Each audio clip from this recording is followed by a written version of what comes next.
सच्चिदानंद भगवान की जय। वशिष्ठ जी महाराज कहते हैं, हे राम जी, जैसे एक दीपक से सैकड़ों दीपक जल जाते हैं, उसी तरह एक ही परमात्मा जो है उससे सैकड़ों दीपक जल जाते हैं। उसी तरह एक ही परमात्मा वस्तुतः चेतन आत्मा अनेक संकल्पों से मानो नानात्व को प्राप्त हुआ है। एक ही परमात्मा अनेक नानात्व रूप में ये दिख रहा है। मनुष्य चित्त मात्र ही है, क्योंकि चित्त के बिना इसका जो है मनसत्व सिद्ध नहीं होता है। चित्त निकाल दिया जाए तो न कोई संकल्प मनन होगा, न कोई दिखेगा, न देखेगा, न मैं न मेरा, कुछ भी नहीं बनेगा। ये चित्त से ही मैं मेरे बन रहे हैं सब। ये चित्त मात्र है। चित्त के हट जाने पर यह जगत शांत हो जाता है। आगे कथा आएगी इसमें जो है शिखरध्वज राजा की चुड़ैला जो थी, उसकी पत्नी, उसने उसको जो है उपदेश दिया था। तो कहा कि सर्व त्याग के बिना मुक्ति प्राप्त नहीं होती है। तो राजा था और सर्व त्याग के और जंगल में चला गया था। तो उसकी परीक्षा लेने के लिए ब्रह्मचारी का रूप योगिनी थी वो, और वहाँ जंगल में उनके पास में 4-6 महीना बाद में पहुंच गई। और जाके उसको ऐसा मालूम पड़ा ये कोई देवदूत है और मेरे को कल्याण के लिए आया है। इसलिए उसने ब्रह्मचारी का रूप बना के उसको उपदेश दिया। तब उसने कहा था सर्वत्याग के बिना मुक्ति प्राप्त नहीं होती है, सर्वत्याग करो। तो उस राजा ने कहा था मैं सर्वत्याग कर दिया, पत्नी को छोड़ आया, राजपाट छोड़ आया, सब परिवार छोड़ के अब यहाँ जंगल में आ गया, मैंने सर्वत्याग कर दिया। तो उन्होंने कहा इससे सर्वत्याग नहीं होता है। तो मैंने जो राजपाट ये सब छोड़े, ये तो सभी छोड़ते हैं, ये कितना छोड़ना ही पड़ेगा। इसके छोड़ने से सर्वत्याग नहीं होता है। तो उसने कहा ये मैंने यहाँ जंगल में कुटिया बना रखी है और ये जो है अब इसको जलाता हूँ। उसको जला दिया और अपने कमंडलाद सब जितने भी सब जला दिए उसमें। तब कहा अब तो सर्वत्याग हो गया। उन्होंने कहा अब नहीं हुआ सर्वत्याग। कहा कि अब क्या बचा है, मेरा ये शरीर बचा है, इसको झोंकता हूँ इसमें। तब जो है उसमें जलने के लिए जब कूदने को तैयार हुआ, तब उसने कहा कि इसके त्याग से सर्वत्याग नहीं होगा। कितनी बार शरीर छोड़ दिए, ये तो फिर प्राप्त हो जाएगा। इसलिए जो है शरीर के त्याग से सर्वत्याग नहीं होता है। तो कहा कि है किसके त्याग से होगा, तो क्या त्याग हुआ?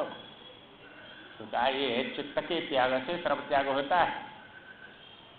कहा कि मैं तो चित्त को जानता नहीं क्या है चित्त, कि ये जो चित्त के द्वारा ही तुम्हारा मैं और मेरे बनने हैं। ये जब तक चित्त रहेगा, जब तक मैं रहेगा और मैं जो है मेरे को देखता रहेगा।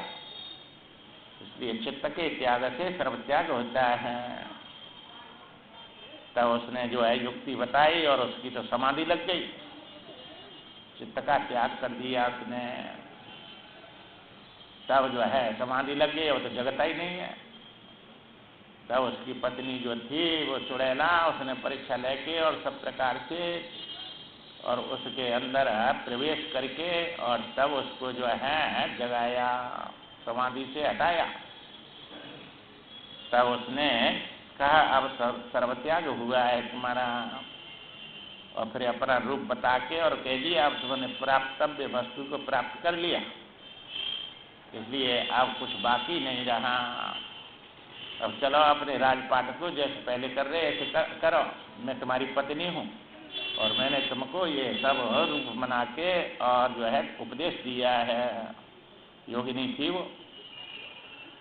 तो इसलिए जो है ये यहाँ कह रहे हैं कि चित्त ही जो है ये मनुष्यत्व है।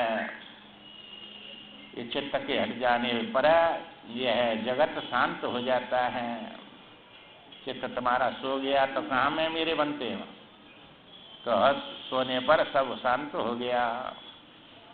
जिस पुरुष के पैर जूते से ढक जाते हैं उसके लिए मानो सवरी पृथ्वी चमड़ा बिछा दिया हुआ हो गया। जहाँ जाएगा मैं जो है वो जूते पर ही चल रहा है, सब पृथ्वी पर चमड़ा बिछ गया। इसी प्रकार जो है ये सारा जगत ही शांत हो जाता है। जैसे केले के वृक्ष में पत्तों को छोड़कर और कुछ भी सार नहीं रहता। जो केला का पेड़ है उसमें से जो है निकालते जाएंगे तो अंत तक छिलका ही छिलका निकलते हैं उसमें, और कोई सार नहीं है। जैसे प्याज है, गोभी पत्ता है, इसमें पत्ता ही पत्ता रहते हैं, सब वही पत्ता जैसे रहते हैं, छिलका ही छिलका रहता है। उसको छोड़कर और कुछ भी नहीं निकलता उसमें। उसी प्रकार जगत में ब्रह्म के सिवाय और कुछ भी सार तत्व नहीं है। ये भ्रांति है। ये भ्रांति जगत के रूप में दिख रही है। बोध न होने से और वो परमात्मा ही ये संसार के रूप में नाम रूप में दिख रहा है। इसलिए जीव जन्म लेता है, फिर क्रमशः बालक होता है, उसके बाद में युवावस्था आती है, फिर वृद्धावस्था आ जाती है और फिर बाद में मृत्यु को प्राप्त हो जाता है। तत्पश्चात वह शुभाशुभ कर्म के अनुसार स्वर्ग और नरक में पहुंचता है। यह सब भ्रमवश चित्त का नृत्य है। ये चित्त के द्वारा ही सब कुछ दिखता है, अर्थात संकल्प मात्र है। कोई संकल्प मत करो तो कोई सिद्धि होगी नहीं, न मैं की होगी न मेरे की होगी। तो मैंने वृत्ति ले लिया तो वह वृत्ति से वृत्तिमान जीव बोला जाता है। इसलिए वृत्ति आ गई जो है चित्त की, मन की, ये सब वृत्ति बोली जाती है। और वृत्ति से मैं बन जाएगा, फिर उस वृत्ति में मेरे देखेगा। वृत्ति छोड़ दिया तुम स्वयं है, फिर अपना अभाव कर नहीं सकते। ये वृत्ति से मैं हूँ ये तो जान सकते हैं, पर मैं नहीं हूँ ये नहीं जान सकते। क्योंकि है मैं नहीं हूँ, इसको जानने के लिए वृत्ति चाहिए, और वृत्ति से फिर अपना अभाव होता नहीं है। कोई भी ऐसा नहीं कह सकता कि मैं नहीं हूँ, क्योंकि सत्य का अभाव होता ही नहीं है।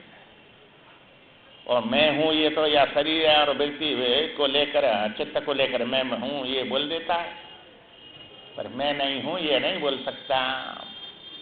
और सो जाता है जब मैं हूँ या मैं नहीं हूँ ये वृत्ति नहीं है तो कुछ भी नहीं बोलता है। इसलिए वृत्ति मान वृत्ति से ही सब सिद्ध हो रहा है। ये चित्त का विलास है, जो तुम्हारा चित्त है, मन है, इसी का विलास है ये सब। ये चित्त संकल्प जो है वह आत्मा के आश्रय है। क्योंकि आत्मा जो है वो कल्पनाकार कल्प का दोनों का अधिष्ठान है। कल्प का अधिष्ठान अलग समझते हैं, कल्पना का अलग समझते हैं। तो कल्पना का अधिष्ठान जो है आत्मा है, और ये कल्प का भी अधिष्ठान जीवात्मा है। और ये दोनों चेतन है। परमार्थ में आत्मा चेतन है, व्यवहार में जीव चेतन है। चूंकि अधिष्ठान चेतन होता है, जड़ नहीं होता है। जिसमें दिखता है उसको अधिष्ठान कहते हैं, जो देखता है उसको अधिष्ठान कहते हैं। तो आत्मा देखता है और जीव में दिखता है। ये सब जीव में दिख रहा है। जैसे रस्सी में सर्प नहीं दिख रहा है, हमारे अंतःकरण में जीव देख रहा है, जीव में दिख रहा है, जो तो भयभीत हो रहा है। ये वेदांती जो है पुस्तक पढ़े है, यही कहते हैं रस्सी में सर्प दिख रहा है, तो रस्सी थोड़ी डर रही है। रस्सी में सर्प दिखे तो रस्सी डरना चाहिए। तो रस्सी भी दिख रही है और उसमें सर्प भी दिख रहा है, वो हमारे अंतःकरण में दिख रहा है, और देखने वाला चेतन जीव है ना। तो ये एक कल्प का अधिष्ठान हो गया जीव, और कल्पना का अधिष्ठान हो गया आत्मा। तो कल्पना जो है ये चित्त में उठेगी, वह चित्त का अधिष्ठान बन के वो जीव बन जाता है वहाँ चित्त को लेकर। तो ये दोनों अधिष्ठान एक ही है। अभी अलग अलग मानते हैं, कल्प का अधिष्ठान ब्रह्म मान लेते हैं कि ब्रह्म में दिख रहा है, जैसे रस्सी को मान लेते हैं रस्सी में दिख रहा है, रस्सी की जगह ब्रह्म हो गया, सर्प की जगह संसार हो गया। तो ब्रह्म थोड़े डर रहा है, ऐसे दुखी सुखी हो रहा है, और न जो है संसार हो रहा है, या संसार को लेकर हम हो रहे हैं। तो हमारे अंदर संसार दिख रहा है, हमें अधिष्ठान है, ब्रह्म अधिष्ठान कहाँ है? इसलिए जो है हमको दुख सुख हो रहा है, हमको इसमें बंधन हो रहा है, तो हमको मुक्त होना है। तो अधिष्ठान को जो है दोनों को एक मानेंगे तब मुक्ति मिलेगी, वैसे मिलेगी नहीं। इसलिए अपने से अलग जड़ अधिष्ठान होता है तो उसका दृष्टा चेतन बना रह जाता है अलग। जहाँ जड़ अधिष्ठान होता है वहाँ दृष्टा अलग हो जाता है, और जड़ अधिष्ठान में अध्यस्त वस्तु दिखती रहती है। इसलिए तीनों के तीनों बने रह जाते हैं, एक का भी बात नहीं होता है।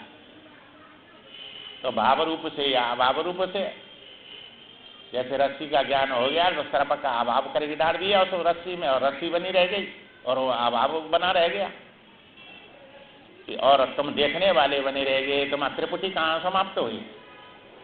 और जब तक त्रिपुटी समाप्त नहीं होगी तब तक आत्मज्ञान नहीं होता है। आत्मा में क्या है, किससे कौन किसको देखेगा? वहाँ देखने को साधन नहीं है और दिखने को विषय नहीं है।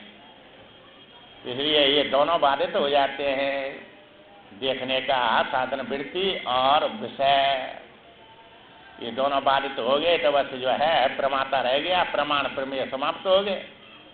नेति नेति से प्रमेय का निषेध कर दिया, प्रमाण का निषेध कर दिया। अब अहम बोलने की जरूरत नहीं है, तो क्या वृत्ति नहीं है तो अहम किससे बोलेगा? उसका नाम आत्मा है। तो आत्मा शेष रह गया, चेतन रह गया, उसका बाद हो नहीं सकता है। तो वृत्ति लेंगे तब भी आत्मा है, वृत्ति नहीं लेंगे तब भी आत्मा है। तो वृत्ति लेके वही आत्मा जीव रूप में दिखने लग जाता है। इसलिए जो है भगवान ने कहा कि तो कोई अपने अंदर है वृत्ति मत आने दो, कोई संकल्प मत करो, और संकल्प नहीं रुकते तो मेरा स्मरण करते रहो, बस कल्याण हो जाएगा। तो संकल्प तो रुकते नहीं है, इसलिए वो संकल्प को भगवान का स्मरण में लगा दो अपने। दूसरे संकल्प छोड़ने के लिए उस संकल्प को लेंगे, ये संसार का बाद होता जाएगा और वही सत्य वस्तु अपने अंदर स्थिर होती जाएगी। इसलिए मुक्ति हो जाएगी अंत में।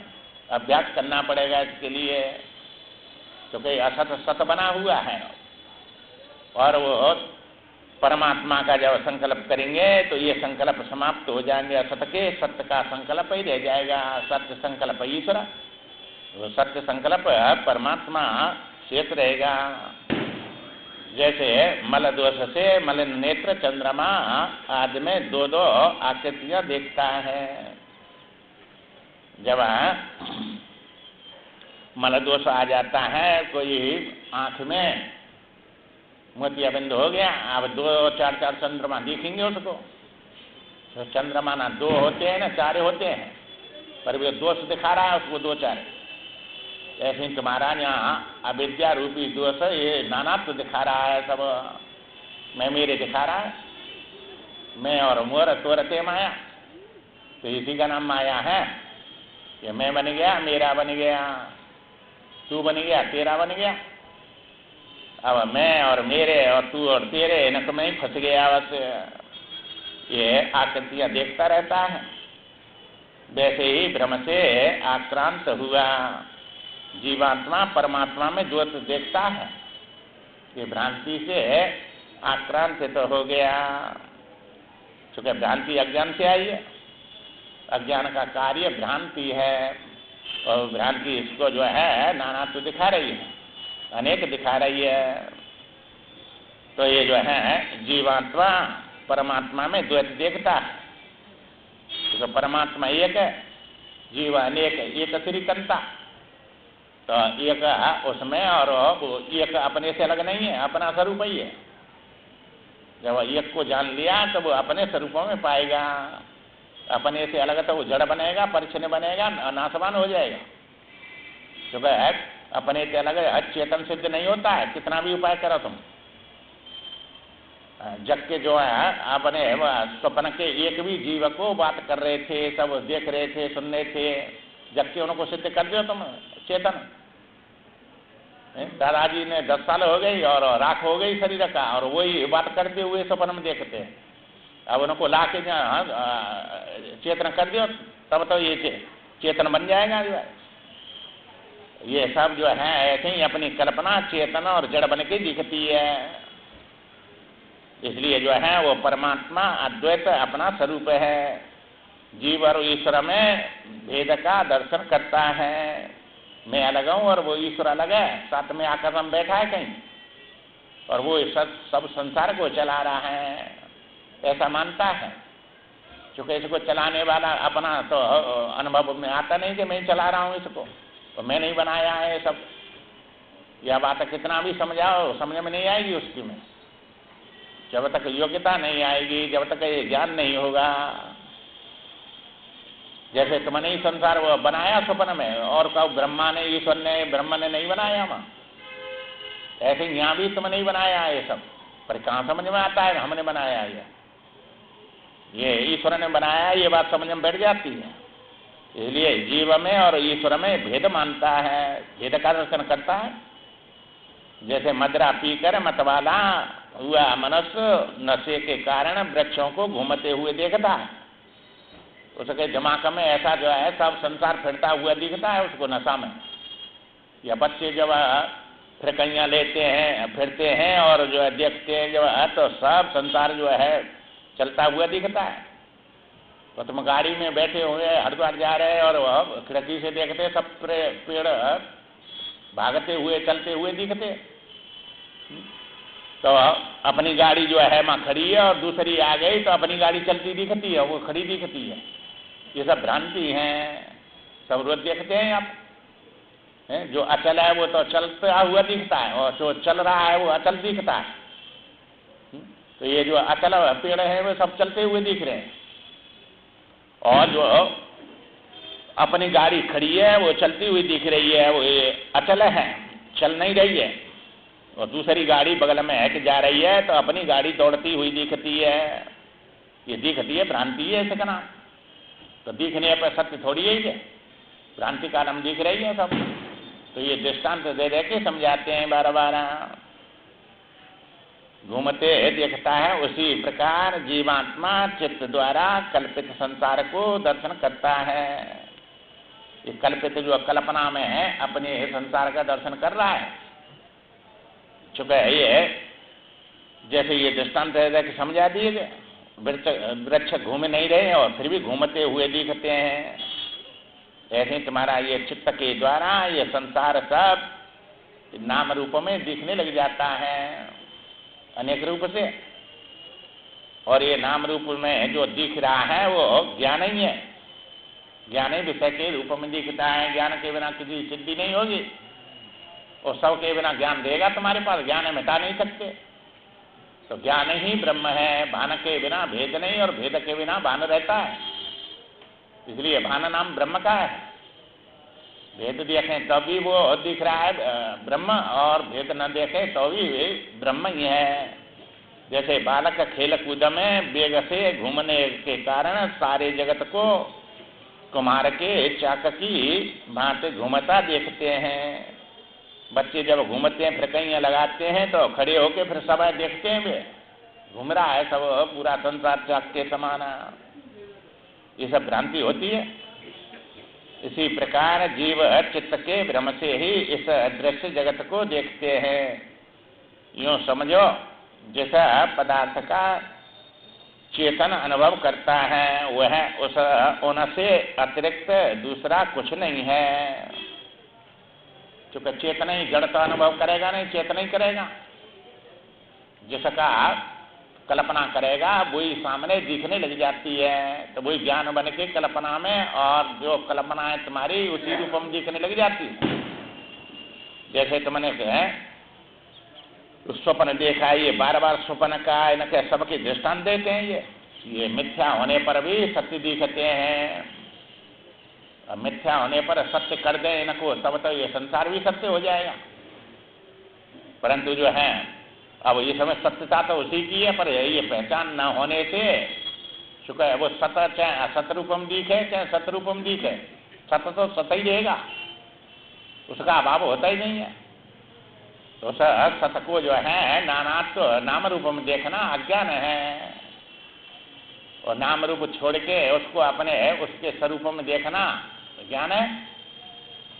तो उसका स्वरूप अपने से अलग नहीं है, इसलिए अपने से अलग तो फिर नाम रूप में ही आ जाएगा और विषय बन जाएगा। तुम देखने वाले वो दिखने वाला बन जाएगा, ये तो द्वैत ही हो जाएगा।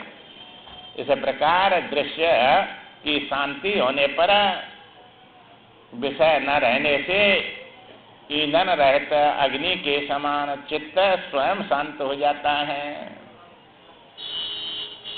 ये जो है जैसे लकड़ी जला के और जो है वो ज्वाला से रहता अग्नि हो जाती है, इसी प्रकार चूंकि अग्नि जलती नहीं है, लकड़ी जलती है। अग्नि उसमें पहले भी थी और बाद में भी रहती है। बाद में अपने चूंकि अग्नि तेज तत्व है, जैसे लकड़ी में तेज तत्व कहाँ जला रहा है उसको, और प्रकट होकर उसको जला दिया, फिर तेज तत्व अपने तो सर्व व्यापक है, वो तो सब जगह है। उसका नाम वो थोड़ी जलता है, पर कहते हैं अग्नि जल रही है। अग्नि थोड़ी जल रही है, लकड़ी जल रही है, पानी जल रहा है, और ये पृथ्वी जलती है, ये सब जलती है। तो इन सबको जला के और वो अपने तेज तत्व अपने स्वरूप में हो जाता है। तो ये है सब रूपों में वही है, क्योंकि वो जलता नहीं है। तो अग्नि के समान चित्त स्वयं शांत हो जाता है। जब पुरुष सच्चिदानंद घन परमात्मा से एकता को प्राप्त होकर निश्चल स्थिति में स्थिर हो जाता है, तब वह शांत होकर बैठे या व्यवहार में लगा रहे, कोई फर्क नहीं पड़ता। चाहे वो समाधि लगावे चाहे विक्षेपण रहे, क्योंकि उसने इस सबका जो है शांत कर दिया, सब ज्ञान से बात कर दिया, बात करके और वो जो है अपने स्वरूप में स्थित हो गया। अब दिखता रहा सब मैं मेरे, उसमें है ही नहीं। मैं मेरे के रूप में मिथ्या रूप से हो जाता है, इसलिए ये असंग शक्ति कहते हैं। ये पांचवी भूमिका है। आसक्ति नहीं रही, जैसे स्वप्न से जग गए तो तुम्हारा वो सब दृश्य है प्रपंच मिथ्या हो गया जगने पर स्वप्न का, और फिर कल्पना करते रहो, देखते रहो कल्पना में, तो अभी सिद्ध नहीं होता है, सत्य सिद्ध नहीं होता है वो, क्योंकि मिथ्या था। इसी प्रकार जो है दोनों अवस्थाओं में वो चाहे व्यवहार करे चाहे उसमें अपने शांत समाधि में रहे, कोई फर्क नहीं पड़ता। उसके विक्षेप और शांति दोनों जो है अंतःकरण के धर्म है, आत्मा के नहीं है, जीव के भी नहीं है। ये तो इनके धर्म ने अपने में जीव मान लेता है और जीव आत्मा में आरोपित कर देता है, इसलिए ये धर्म है दूसरे के और मानता है, अध्यारोप कर देता है दूसरे में। इसी को धर्माध्यास और अर्थाध्यास बोलते हैं। ज्ञानाध्यास धर्म और जो है अर्थाध्यास बोले जाते हैं।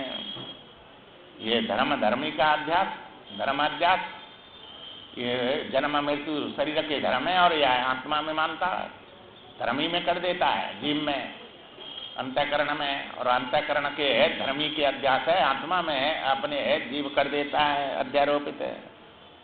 इसलिए उनमें अध्यारोप करने से वो उससे कोई उसमें फर्क नहीं पड़ता है। इसलिए अज्ञानी तो उसी को फिर अपना जो है ये जन्म मृत्यु अपने मानता है, ये दुख सुख अपने मानता है, भूख प्यास अपनी मानता है। और ज्ञानी इनको प्रकृति की मानता है। वैसे प्रकृति में हो रही है सब, प्रकृति क्रियमाणानी गुणा कर्माणी सर्वत अहंकार विमूढ़ात्मा करता है। मैं मनते जो विमूढ़ हैं, आत्मा का ज्ञान नहीं है, वो इस प्रकृति में फंस के और इसको अपना कर्म मानता है। प्रकृति के कर्मों को आत्मा में अध्यारोप कर देता है।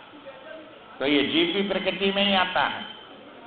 तो जीव जो है ये चेतन बोला जाता है। तो ये द्वाविमो पुरुषो लोके क्षर अक्षर एवं अक्षर बोला जाता है। ये क्षर शरीर है, वो अक्षर शरीर है। उसको जो है विद्या कहते हैं, इसको अविद्या कहते हैं। इसलिए वो विद्या अविद्या दोनों प्रकृति हैं। तो ये प्रकृति तक ही कर्म चलते हैं, जीव तक चलेंगे, जीव से ऊपर नहीं है फिर।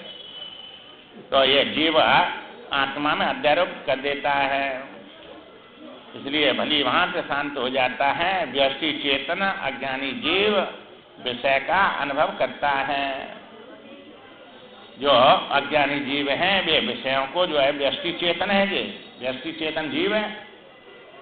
समष्टि चेतन परमात्मा ईश्वर है और व्यष्टि समष्टि से रहता आत्मा चेतन है। न वो व्यष्टि है न वो समष्टि है, दोनों का अधिष्ठान है। उसी में व्यष्टि ये है परिच्छिन्न जीव दिख रहा है और उसी में समष्टि परमात्मा ब्रह्म ईश्वर दिख रहे हैं। तो ये जो है दिखने वाले सब अध्यारोप व्यवहारिक बोले जाते हैं। तो ये केवल मुक्ति चाहिए तो ये ज्ञान नहीं है, ये तो सब उपासना है, भक्ति है। तो जो चाहेंगे वो वस्तु मिलेगी इनसे। तो ब्रह्म को अपना स्वरूप समझेंगे तो इस ज्ञान से ब्रह्मलोक की प्राप्ति होती है, क्रम मुक्ति होती है। इससे पर उसकी उपासना जीवन भर करनी है। अब ज्ञानी बने की उपासना छोड़ दिया तो गए काम से, ना ब्रह्मलोक में रहेगा ना ये लोक में रहेगा। ये लोक में बस कीड़ा मकोड़ा बने के दुख पाएंगे। इसलिए उपासना करना है, भक्ति करनी है, उसके लक्ष्य बना के उसमें अहंग्रह रूप से करो या प्रतीक रूप से करो, दोनों उपासना करनी है। ज्ञान हो गया तो भी करनी है, नहीं हुआ तो भी करनी है। क्योंकि भोजन करते हैं तो भजन करना ही पड़ेगा। तो भोजन को पहले त्यागो फिर भजन को छोड़ना। या उल्टा करता है, भोजन को तो खूब करता है, भोजन करने को जीव बन गया, भजन के लिए है ब्रह्म बन गया, गया काम से सब। इसलिए ये सब गड़बड़ी आ जाती है। अब जो है सच्चिदानंद में एक ही भाव को प्राप्त ज्ञानी महात्मा विषय का आस्वादन नहीं करता। क्योंकि आत्मा में विषय है नहीं तो मैं आस्वादन कहाँ करेगा। और जो आस्वादन कर रहा है वो तो जो है जीव है। क्योंकि भोक्ता और भोग दोनों व्यवहार में ही है। अब वो जो है जिन्होंने जान लिया उस आत्मा को, तो जीव चाहे स्वाद करे चाहे बिना स्वाद के खावे, तो उससे क्या फर्क पड़ता है उस आत्मा में। उससे जो है ये थोड़ा ही होता है कि नमक मांग लिया उसने तो असाधु हो गया। तो अब उसने बताया कि नहीं, वो असाधु नमक से ही पहचान कर ली उसने। तो नमक से साधु और असाधु हो तो नमक है छोड़ दियो, साधु बन गए, मुक्ति हो जाएगी। तो नमक से होगी कि ज्ञान से होगी कि भजन से होगी। तो पहले उसने देखा उसको कि भाई जो है ये अच्छा संत है और उसको मैं अच्छे गुण दिखे तब तो ले गया उसको। और फिर नमक डाल के और उसको जो है निंदा करने लग गया। तो उसका खिलाना पिलाना सब व्यर्थ हो गया और ज्यादा पाप लगेगा। नमक से उसने कर लिया, उसकी जो है पहचाना। तो ये तो भोक्ता भोग जीव है, ये तो आत्मा थोड़ा ही है। तो स्वाद ले स्वाद रहते रहे तो ये अपना अपना स्वाद सब इंद्री लेंगी। तो इंद्री ले रही है इनके साथ में ये जीव है, चूंकि सामान्य में हो रहा है कल्पित विशेष, और आत्मा विशेष है। तो विशेष को जिन्होंने जान लिया, सामान्य दोनों जो है ये होते रहे हो, चाहे शांत रहे हो चाहे प्रवृत्त रहे हो, इनसे कोई फर्क नहीं पड़ता है। उसमें वो ज्ञान होना चाहिए उसका, और ज्ञान नहीं हुआ जब तक तो ये साधना में सब करने पड़ते हैं। इसलिए जो है परम पद में आरूढ़ और सच्चिदानंद घन परम ब्रह्म में एक ही भाव को प्राप्त हुए पुरुष का देह के भान से शून्य और निर्विषय आदि समानार्थ शब्दों द्वारा वर्णन होता है। जो जिन्होंने एक ही भाव से अपने स्वरूप को प्राप्त कर लिया और उनका जो है देह का भान जो है शून्य हो जाता है। शून्य का मतलब ये नहीं कि ये शरीर रहता नहीं।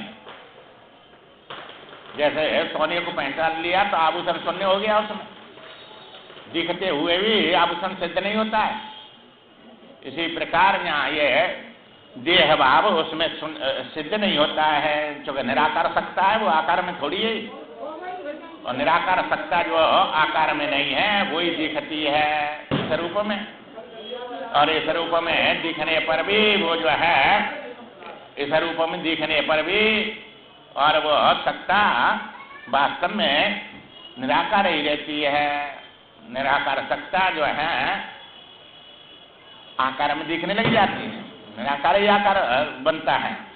निर्गुण ब्रह्म सगुण भयो कैसे, जिम हिम उपल विलग नहीं कैसे। निराकार पानी आकार बर्फ के रूप में बन जाता है, पानी न हो तो बर्फ बनेगी नहीं, निराकार न हो तो ये बनेगा ही नहीं। तो वो ब्रह्म निराकार जो है वो सत्ता है, वो सत्ता का नाम है, वो सत्य है। ब्रह्म सत्यम जगत मिथ्या, तो नाम रूप मिथ्या है और वो सत्य है। वो सत्ता ही उस रूप में दिखती है, जैसे जल की सत्ता बर्फ के रूप में दिख रही है।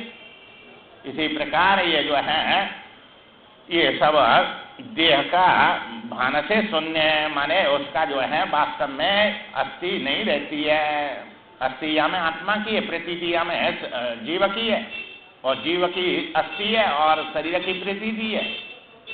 तो ये जो है जिनकी अस्थि है वो न देख के जो प्रतीत हो रहे हैं उनको अस्थि मानता है। जैसे रस्सी की अस्थि है और सर्प की प्रतीति है, जो नहीं है वो प्रतीत हो रहा है और जो है वो दिख नहीं रहा है, तो इसी का नाम अज्ञान होता है। इसी प्रकार आत्मा की अस्थि है, जीव की प्रतीति है, और जीव की अस्थि है और शरीर की प्रतीति है। तो ये प्रतीत हो रहे, मिथ्या वस्तु प्रतीत न हो ऐसा नियम नहीं है, और जो प्रतीत हो वो सत्य हो ऐसा नियम नहीं है। ये दोनों से रहते हैं वो। तो इसलिए ये प्रतीत हो या ना हो इनको देखने वाला है आत्मा, ये दिखने वाला नहीं है। इसलिए जीवात्मा चित्त के संकल्प द्वारा ही स्थूलता को प्राप्त होता है। तो जीवात्मा जो है संकल्प करेगा चित्त के द्वारा, तो स्थूल को प्राप्त हो जाएगा, स्थूल देखने लग जाएगा। कल्पना में वो ज्ञान ही और जो है द्रव्य के रूप में दिखने लग जाता है। जैसे सिनेमा के पर्दा पर है तुम्हारा प्रकाश ही वो मूर्ति बन के द्रव्य अग्नि पानी बन के दिख रहा है। अग्नि पानी माँ है नहीं, होता तो गीला और जला देता उस पर्दा को, परंतु वो प्रकाश ही दिखता है। इसी प्रकार तुम्हारा जो है आत्मा का प्रकाश चित्त की वृत्ति में होके और ये ब्रह्म रूपी पर्दा पर दिखता है। इसलिए ये दिखने पर भी वास्तव में नहीं है, चित्त से दिख रहा है। वो चेतन चित्त चिंतन करता है, उसी का नाम चित्त हो जाता है। तो चेतन ही चित्त बन जाता है और चित्त ही जीव बन जाता है और जीव ही जगत बन जाता है। ये सब उसी से बने हुए से बनता नहीं है, बना हुआ तो दिखता है। इसलिए जो है ये स्थूलता को प्राप्त हो जाता है और मैं उत्पन्न हुआ हूँ और मैं जीवत हूँ, मैं जी रहा हूँ और जन्म हुआ है मेरा, उत्पन्न हुआ है, देखता हूँ, मैं सबको देख रहा हूँ, तथा जन्म मृत्यु रूप संसार को प्राप्त होता हूँ इत्यादि ये सब दृढ़ हो रहा है अपने अंदर। मैं जन्मा हूँ, मैं देखता हूँ, खाता पीता हूँ और मैं जो है बच्चा हुआ, फिर पढ़ा लिखा और मैं जो है पहले जवान हो गया, फिर बूढ़ा हो गया, फिर मर गया, ये सब देखने लग जाता है इत्यादि मिथ्या रूप से मिथ्या भ्रम का दर्शन करता है। ये सब मिथ्या भ्रम है। ये जैसे स्वप्न में मिथ्या वर्तमान जन्म भी देख रहे हैं, मृत्यु भी देख रहे हैं और उसका बढ़ना पढ़ना लिखना सब कुछ देख रहे हैं, पर आंख खुल गई तो वहाँ कुछ भी नहीं है, सब मिथ्या भ्रम था नेत्रा दोष के कारण। किसी प्रकार ने अविद्या दोष से ये सब कुछ दिख रहा है। चेतना के द्वारा जैसा किसी का अनुभव होता है वही स्थूल जगत है। अब चेतन जिसको देखेगा तो वो स्थूल जगत कोई देखेगा नाम रूप में, क्योंकि वो देखे बिना रहता नहीं है और सत पूरा दिखता नहीं है। जब पूरा दिखेगा नहीं और वो देखे बिना रहेगा नहीं तो कुछ का कुछ हो जाता है। जैसे आकाश दिखता नहीं, आंख तुम्हारी देखे बिना नहीं रहती। आंख का स्वभाव है देखना और आकाश का स्वभाव है पूरा न दिखना, इसलिए नीलिमा बनती है। और चूंकि दृष्टि कुंठित हो जाती है, आगे दृष्टि जाती नहीं है, इसलिए अनंत है आकाश। अनंत का अंत आंख ले नहीं सकती। ऐसे ही तुम्हारा आत्मा का सत अंश अनंत है, नहीं अंत वाला बन जाएगा। अब अनंत को तुम देखना चाहते हैं, सत को, तो मैं रूप में दिखने लग जाता है। आकाश में नीलिमा के समान वो चेतन देखे बिना नहीं रहता, सत दिखता नहीं पूरा, इसलिए वो मैं रूप में देखने लग जाता है। मैं रूप में देखना अपराध नहीं है उसका स्वभाव है, ये कर्म नहीं है। इसलिए जो है जिनको अज्ञान है उनको ये भ्रांति में पड़ के संसार के दुख में डालता है, और जिनको ज्ञान हो गया कि उसका स्वभाव है वो बनता नहीं है, ये प्रतीति सब मिथ्या है। वैसे उसको जो है वो ये देखते हुए भी सब किसी में फंसता नहीं है, बस इतना ही फर्क है उनका। क्योंकि सत्य को जो है पहचान लिया उन्होंने, और सत्य अपना स्वरूप है और वो कभी असत होता नहीं, और उसकी छाया जो है वो सब छाया रूप असत दिखती है सत रूप से। तो ये तुम और तुम्हारी छाया, ऐसे ही ये परमात्मा की छाया है संसार। छाया माया एक सी बिरला जाने कोय, भगतन के पीछे फिरे तनमुख भागे सोए। छाया को पकड़ने के लिए तुम दौड़ेंगे तो आगे आगे भागेगी वो, और सूर्य की तरफ चलेंगे तो छाया पीछे पीछे भागेगी।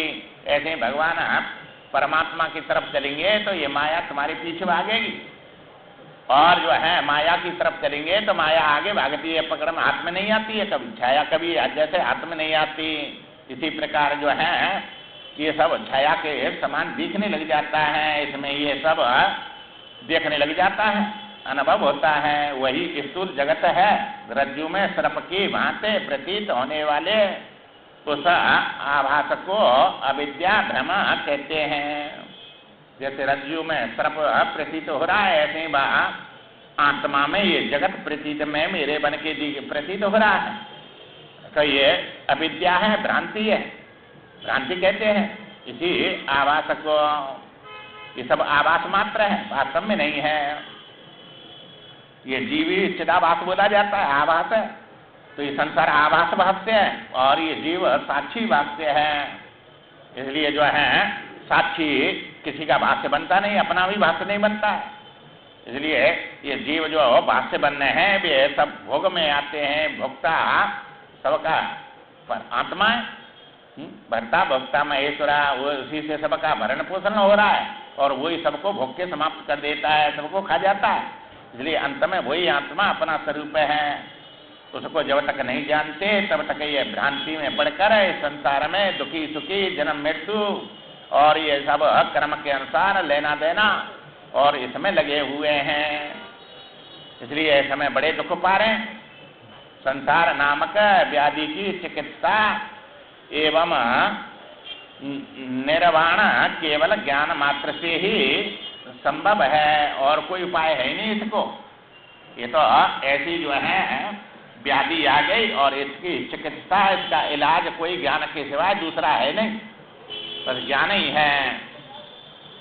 और ज्ञान में जो है ये समाप्त होता है और किसी से समाप्त नहीं होता है। तो ज्ञान जब तक नहीं होगा तब तक इनसे बच नहीं सकते, दुख देते रहेंगे। इसलिए जो है ये बताया था कल कि भाई जो है ज्ञान होने पर और ये जो है अनायास ही संसार से तर जाता है। उसके लिए कोई बंधन नहीं रहता है, फिर उसको कोई रोक नहीं सकता है संसार से। न चाहेगा तो भी मुक्त हो जाएगा, पर ज्ञान होना चाहिए, सत्संग समझ आ जानी चाहिए। और इसमें ना कुछ त्यागना है न कुछ पकड़ना है, केवल समझना है। वो समझ जब आएगी जब सुनेगा, जब और सुनेगा तो ये बहुत काल में समझ में आएगी। मोह बहुत ज्यादा सत्संग बहुत काल करना पड़ेगा, तब मोह की निवृत्ति होती है। 1-2 दिन में नहीं होती है, 1-2 जन्म में नहीं होती है। ये तो जन्म जन्म लगते हैं संशुद्धि, अनेक जन्म संशुद्धि। तो ये अंतःकरण शुद्ध नहीं होगा जब तक ज्ञान, जो यथार्थ ज्ञान होगा ही नहीं, कुछ का कुछ दिखता रहेगा। क्योंकि अंतःकरण अशुद्ध ही अंतःकरण में ये नानात्व दिखता है। शुद्ध अंतःकरण में ज्यों की त्यों वस्तु दिख जाती है, विवेक शुद्ध में ही होता है। और शुद्ध अंतःकरण के लिए अनेक जन्म लेने पड़ते हैं। ये मोह है, मोह जब तक रहेगा तब तक ये संसार से पार नहीं हो सकते। इसलिए जो है उसकी प्राप्ति के लिए ये सबसे पार होना पड़ेगा। अब ये मैं मेरे में फंस जाता है और इनको बड़े भारी जो है अपने हितैषी समझता है। परंतु ये हितैषी तो तुम्हारे कर्म के अनुसार ही हित करें चाहे अनहित करें, ये कर्म के अनुसार करेंगे सब, और उसके अनुसार ही ये जो है प्राप्त हुए हैं अपने कर्म से, और इनका सब लेना देना चुकाना ही पड़ेगा। ये तो इनसे कोई दुश्मनी नहीं करनी है, ना इनसे कोई जो है प्यार करना है, बस अपना लेना देना चुका के और इससे अपने उस स्वरूप को, अपने काम को, अपने उस सत्य को जानना है। अब ये जब उल्टा दिखता है, उल्टे दिखने का ही नाम जो है, उल्टे है देखने का नाम अज्ञान होता है कुछ और देखता है कुछ, विपरीत ज्ञान को ही अज्ञान कहते हैं। तो घर में जो है ये सब अब बैठे हुए हैं, तुम्हारे घर में ही बैरी तेरे मानत स्नेही मेरे। अब ये घर है, चित्त भी तुम्हारा घर है, ये शरीर भी घर है, मन बुद्धि सब घर हैं ये सब, और इनमें काम क्रोध लोभ मोह ये सब बैठे हुए हैं, और इनको अपने स्नेही मानता है सब बैरी। जब इधर की तरफ ले जा रहे हैं तो ये सब बड़े दुश्मन हैं, तो बड़े उस दुख में डालेंगे तुम्हारे में, और जो है परमात्मा की तरफ ये ले जाएंगे तो बड़ा उस पदवी पे पहुंचा देंगे जहाँ यदगत्वा न निवर्तन्ते, वहाँ से फिर वो पदवी छूटती नहीं है। इसलिए विचार करके इनको जो है बार बार बताते हैं, बैरी तेरे मानत स्नेही मेरे, दारा सुत वित्तत्व है, खोंच खोंच खाएंगे। ये जो है सब खोंचने वाले हैं, दारा सुत वित्त सब दुख दे रहे हैं। ये आज एक भगत आया था बेचारा, जो है बड़ा भारी रो रहा था। फिर जो है 18 साल का बच्चा है, एक किराने की दुकान करता है वो जो है भगत, 2 लड़का है, एक लड़की है, और जन्म से किटली है उसके, जो है 18 साल का नहीं रोता है, सब तड़पता है, सब जगह दिखा दिया, लाखों रुपया खर्च कर दिए, ठीक नहीं होता है। माता जी सुनती नहीं है, माता जी के अब सुने कैसे सुने, माता जी जो है कर्म किए तो भोगने पड़ेंगे वे तो। अब आज किटली है एक को, दुखी हो रहे हैं सबके सब, तो ये मोह ही तो दुख दे रहा है। तो लाखों उसके लिए रुपया खर्च कर रहा है, फिर भी ठीक नहीं होता है, काल व्यवस्था भेषज जैसे है। तो जो है हितमत स्वयं न लागे कैसे, अब उनको कितना भी समझाओ भाई भजन करो, भगवान ही एक सहायता करेगा और कोई नहीं कर सकता है, वही काम आएगा। और उसके लिए तुम जो है भजन करो, तो मंत्र महामन विषय व्याल के मेट तो कठिन कुअंक वाल के, तो डॉक्टर के पीछे भागेगा और सिद्धों के पीछे भागेगा, कोई बिना के पीछे भागेगा, वे कर देंगे ठीक, भगवान को नाम नहीं लेगा। परंतु उसके लिए वो सब विश्वास होता ही नहीं है, राम राम कहने से थोड़ा ही दुख जाएगा। अब डॉक्टर कर देता तो जो है 18 साल में बाय कर देता ठीक, कहाँ हो रहा है ठीक है? तो कर नहीं सकते, चूँकि उसका लेना देना है, इसी उससे चुक रहा है वो। तो जब कर्म किया, जब जो है बड़ा अच्छा लगा, अब भोग रहा है तो रोता है। तो ये सब दृष्टांत दे दे के समझाते हैं, भाई कोई किसी का दुख सुख नहीं देता है, अपने अपने सब चुकने के लिए आए हैं। ये सब पहले भी दिया था ये दृष्टांत। ये जाट था, जाट होता है जो है छत्री बोलते हैं उसको, जो है बड़ा भारी डकैत था। एक सेठ जो है कोई ला रहा था धन कमा के, और उसको जंगल में पकड़ लिया, और उससे सब पैसा उसका जो है लाया था, व्यापार करके सब पैसा ले लिया, और उसको मारने लगा। उसने कहा भाई पैसा ले ले, पर तू मारता क्यों है मेरे को? कि नहीं तू जाके कह देगा, इसलिए जो है मेरे को फिर है जेल जाना पड़ेगा और दुख उठाने पड़ेंगे, इसलिए तो न रहेगा बांस न रहेगी बांसुरी, तेरे को मार दूंगा, फिर कौन कहेगा। इसलिए जो है उसको मार दिया। अब मार दिया तो उसने जो है जवान था और उस धन से शादी कर लिया और शादी करके घर मकान बना लिए, बहुत धन मिल गया और जो है तो धन मकान बना के शादी करके और उसके लड़का हुआ और लड़का होकर खूब पढ़ा लिखा और फिर जो है बीमार पड़ा और बीमार पड़ा तो उसकी जो है शादी भी कर दिया था और फिर बीमार पड़ गया।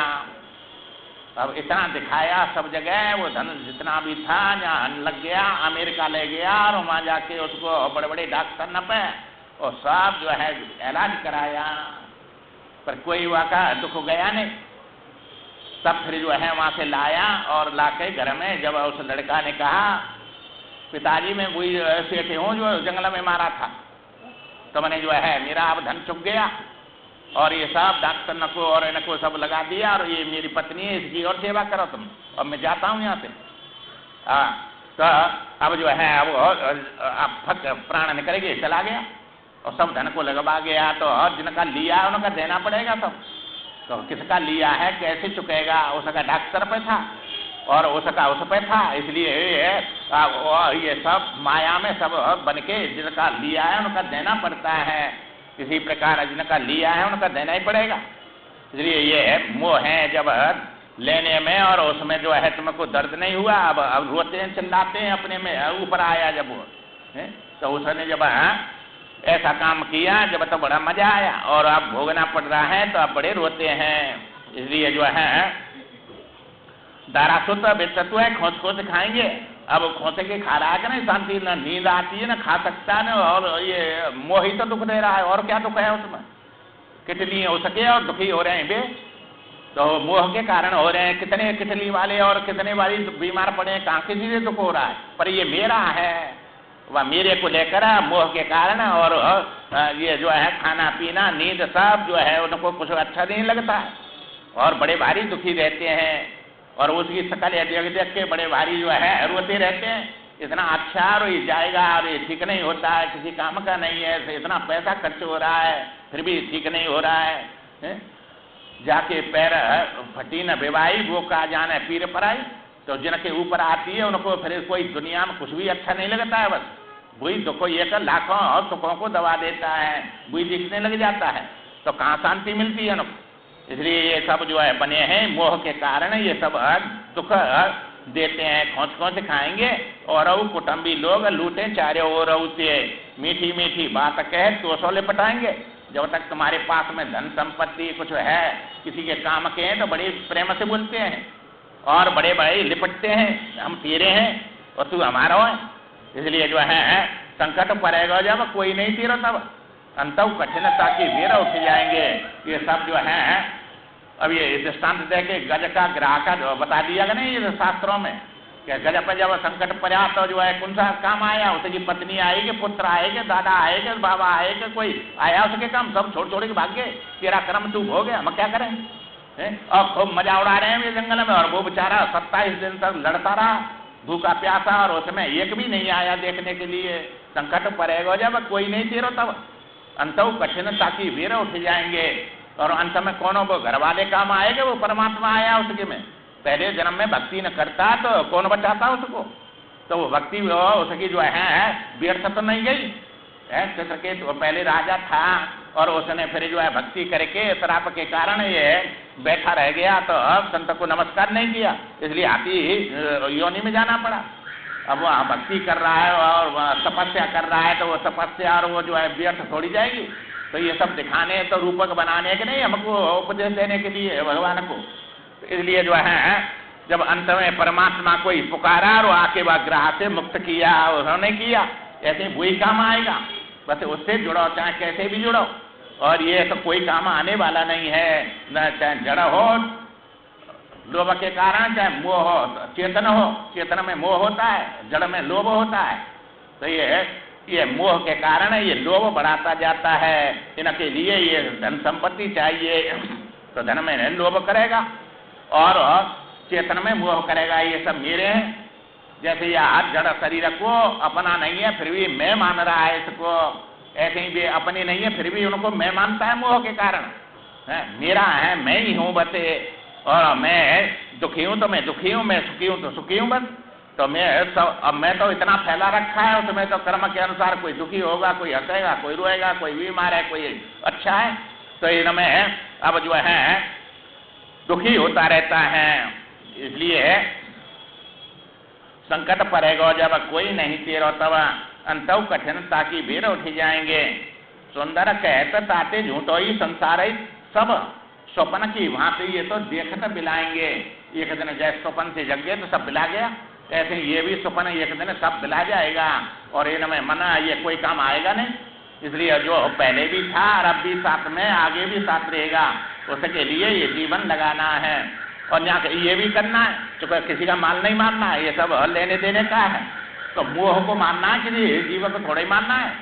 तो भगवान कह रहे हैं कि ये मोह कौन से हेतु से उत्पन्न हुआ है? न ये जो है स्वर्ग देने वाला है, न श्रेष्ठ पुरुष है, सब मोह करते हैं और न इससे कीर्ति होगी। बस अपने धर्म का पालन करे।